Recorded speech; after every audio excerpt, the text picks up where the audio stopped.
Hello class, this is mini lecture number 9, October 14th, 2020. So let's get started.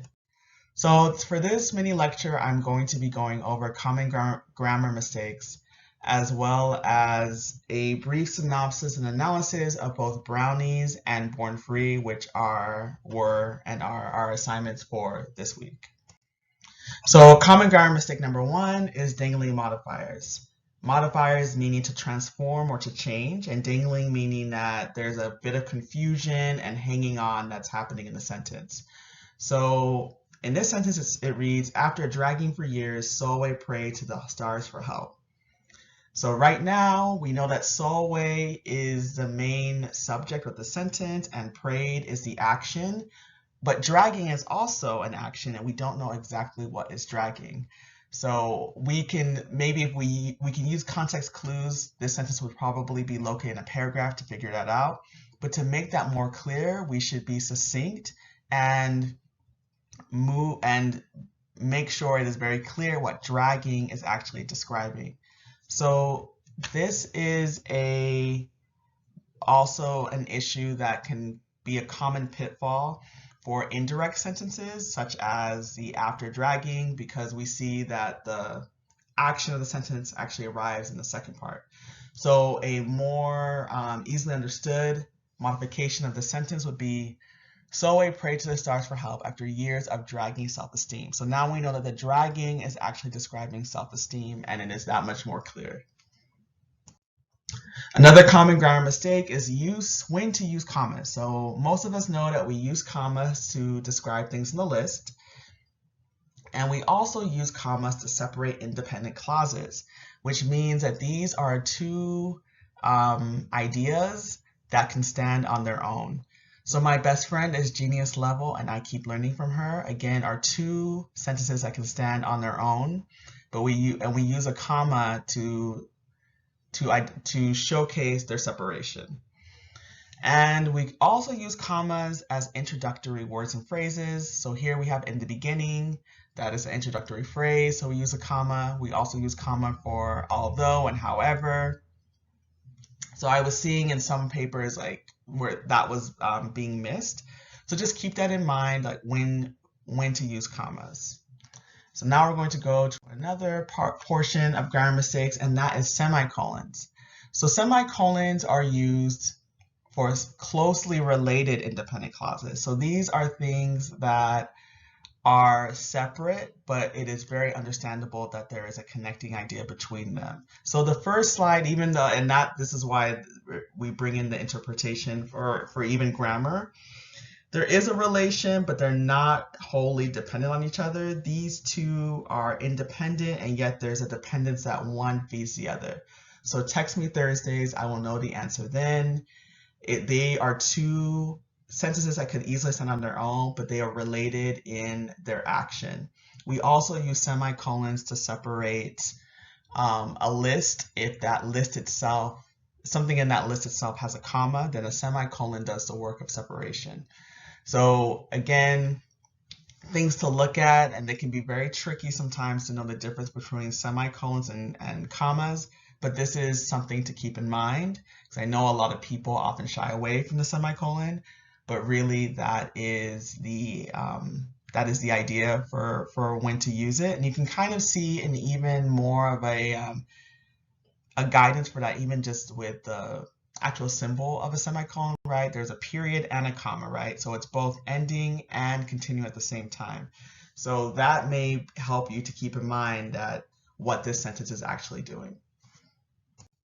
So now I'm going to move into a bit of a synopsis about Brownies, and then I'll move into as a little bit of synopsis and analysis of Born Free by MIA.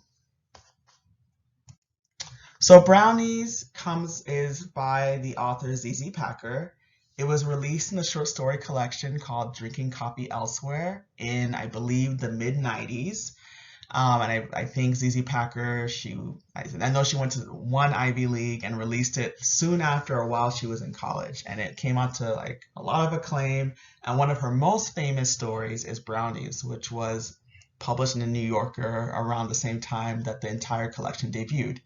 It is a coming of age story about, as you have all read, about a group of girls who go to a sleepaway camp and learn about the intricacies of racism and also personal bullying on a micro, more close related level.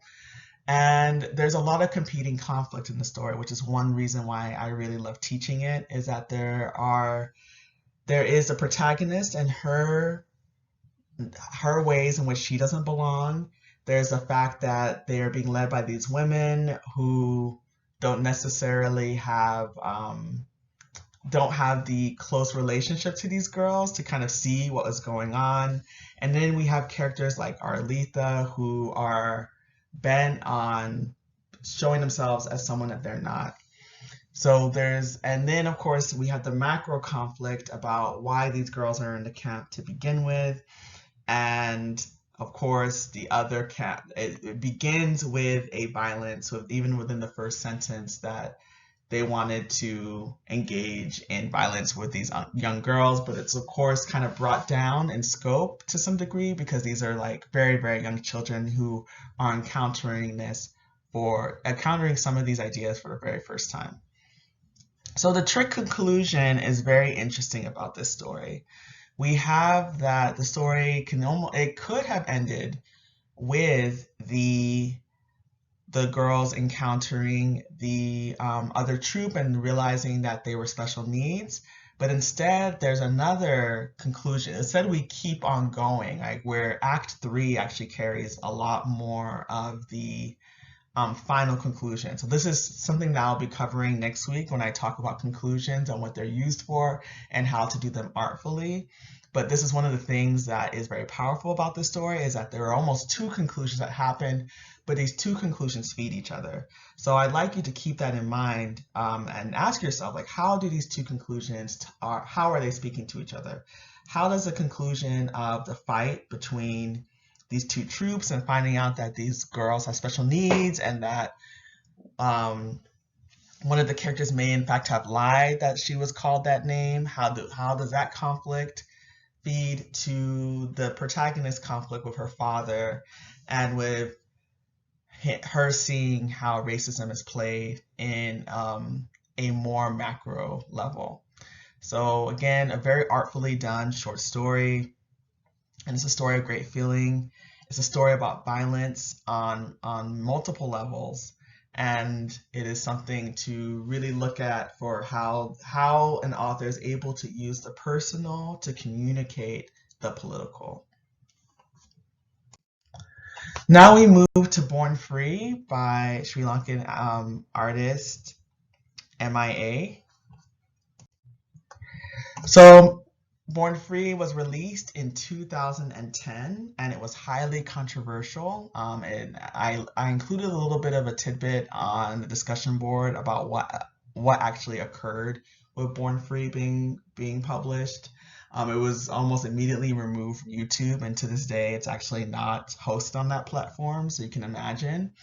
MIA is an artist that has had a lot of commentary to make about violence because of the political positionings of her own father, and because that has just been like one of her main like focuses in her art is how do we talk about violence that occurs on a national and a social level. So here we have all the stylized violence. It's very, very intense, which is why I also included that bit that if graphic violence is something that's a little bit too much for you, this is definitely not the video to watch. But I also wanted you all to keep in mind as to like, why did she use that violence? Like why would she decide that this was the way she was going to go about telling the story? And why did she use the redheads? Why redheads and not someone else? What does that do to our understandings of, again, this being a commentary on identity-based terrorism?